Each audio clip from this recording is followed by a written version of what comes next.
అప్పుడు దేవుడైన ప్రతిదినము, ఇంకా చెప్పాలంటే ప్రతిదినం అంటే ప్రతిదినము కోపడతాడు. కానీ ఎంతసేపు ఉంటుందో తెలిసిన కోపం? చూడండి ఆ మాట, కీర్తన గ్రంథం 30 చదువమ్మా. కీర్తన గ్రంథము 30 చూస్తే, ఇదిగో ఆయన కోపము నిమిషము మాత్రమే ఉంటుంది. చూడండి, ఇదిగోండి, ఆయన దయ ఆయుష్కాలం అంతా ఉంటుంది.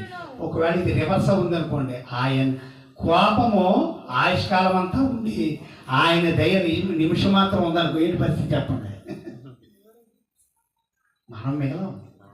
ప్రేమ దేవుని పిల్లారా, నిమిషం చాలు, నిమిషమే.